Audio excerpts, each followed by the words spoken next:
Time of death, 6:45 p.m.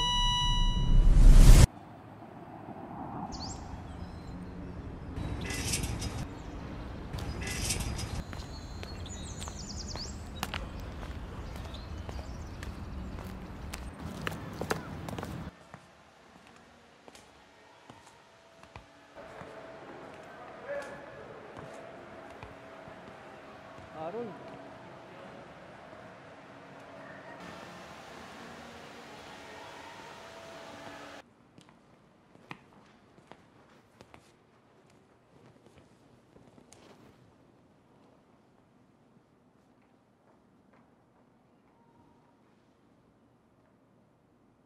Harold.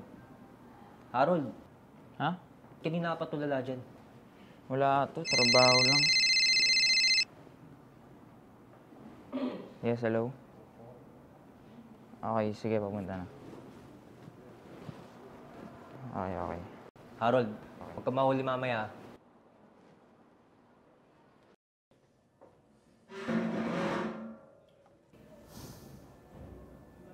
Ang galing mo rin no? Alam mo ba kung anong meron ngayon at ngayon ka lang umuwi? Harold, tama na yan. Kumain na lang kayo dyan. Kaya umaabuso yung anak nyo kasi kinukonsinti nyo Harold, tama na. Andito tayo para sa death anniversary ni Mama. Kung di dahil sa kanya, hindi mo mamatay si Mama. Bakit ba kasi mas pinili ang Henry na yan kaysa kay Mama? Sinabi ng tama na! Desisyon namin ng nanay nyo na ipanganak siya. Kaya huwag niyong question na ng kapatid nyo.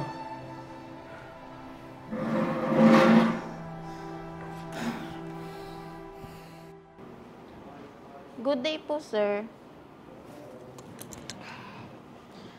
Based on a lot of test results na ginawa po namin, naglabas na po, sir, ng resulta. At wag po sana kayong mabibigla, sir, dahil meron po kayong amyotrophic lateral sclerosis. Nagtaka din po kami sa naging resulta, sir, at nakailang ulit din po kami ng test kung tama ba talaga yung lumabas. At dahil ang sakit na ito ay napaka-rare dito sa Pilipinas. And opo, rare po siya. Kaya nabigla rin po kami sa naging resulta. Pero may mga paraan pa naman po para mapabagal yung pagkasira ng mga nerve cells nyo. Kagaya ng mga medications at therapies. And to be honest with you, sir, ang mga tao po na may ALS ay namamatay po ng 3 to 5 years. And lalo na po pag ang sintomas nito ay nagsimula na. Pero maswerte po kayo, sir, dahil pwede pa po kayong mabuhay ng 10 years. Ikaw na lang muna magbigay nito kay Harry Villamor. Total, wala naman akong oras para pumunta pa doon at kailangan na niya yan makuha. Tandaan mo, hindi sanay si Harry na may ibang tao sa kanyang opisina, kaya tahimik ka lang. Ay, hello po. Ako nga po pala si William, bagong physician assistant ni Dr. Clarice.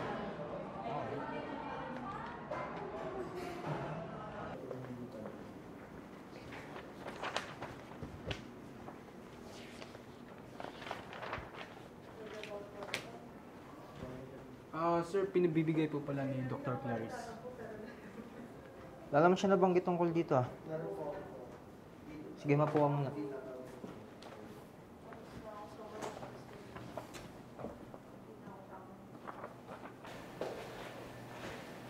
Grabe, ang ganda ng school.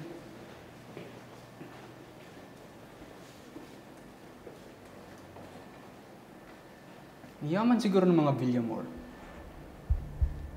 Kaya nga lang nadali ng ALS ang may-ari ng school.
Sir, Bakit? sir, yung daddy Ano niyo po. nangyari kay Papa? Pa.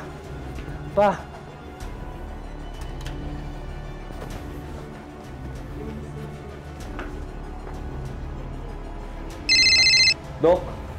Dok, ano ba nangyari kay Papa? Pumunta ka na dito. Papunta na ako.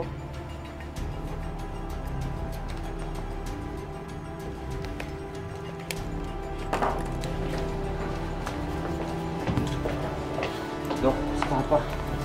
Tulungan mo si Papa.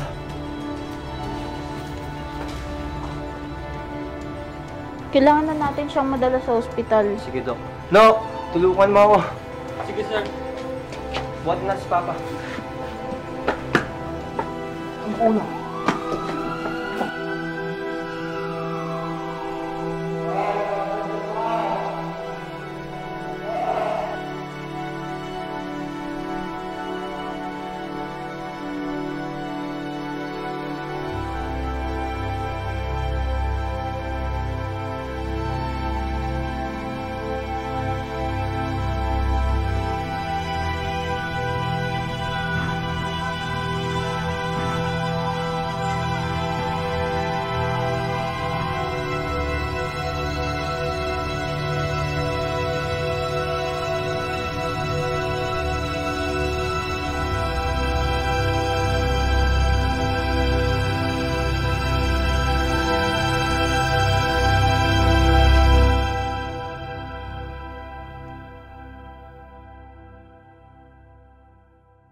Hi, Pa. It's been a year since you've been confined here. And I am really happy kasi lumalaban ka pa rin hanggang ngayon.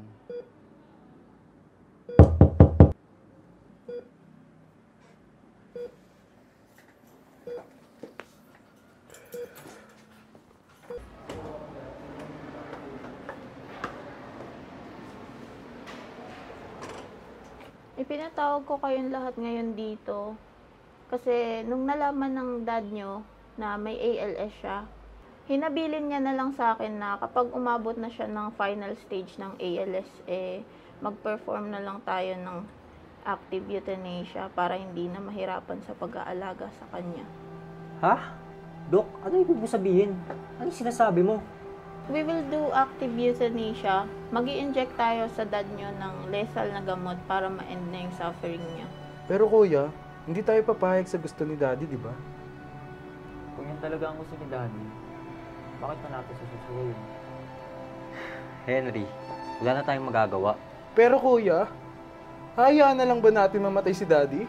Henry, wala nang gamot na makapagpagaling pa sa kanya. Tsaka, sa tingin mo ba, hindi natin papayagan yung gusto na huling habilin ni Papa?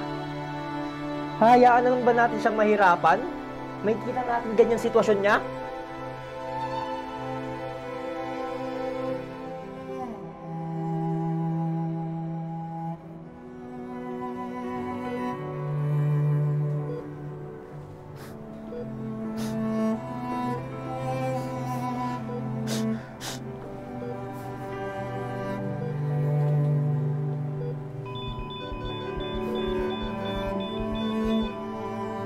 Time of death, 6:45 p.m.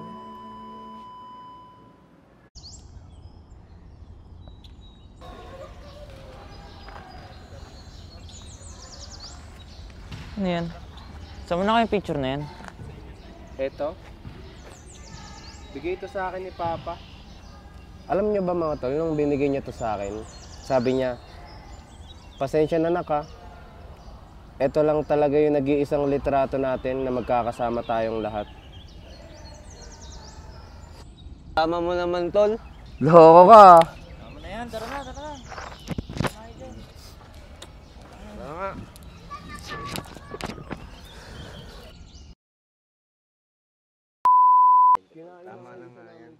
Akin akin pala yun, tama na nga yan. Ay, sa'yo ba to? Oo. Nga, no? Ano yung sabihin ko? Ah, hinaplos.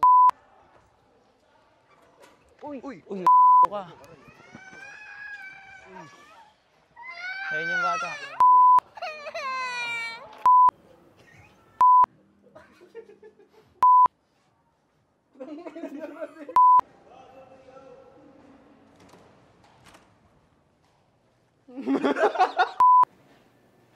Grabe, ang ganda.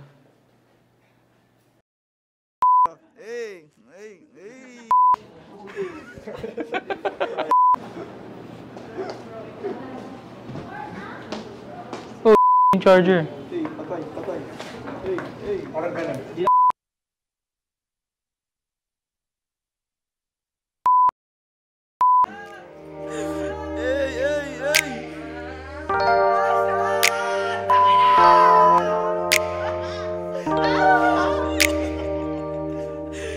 E paano kung hindi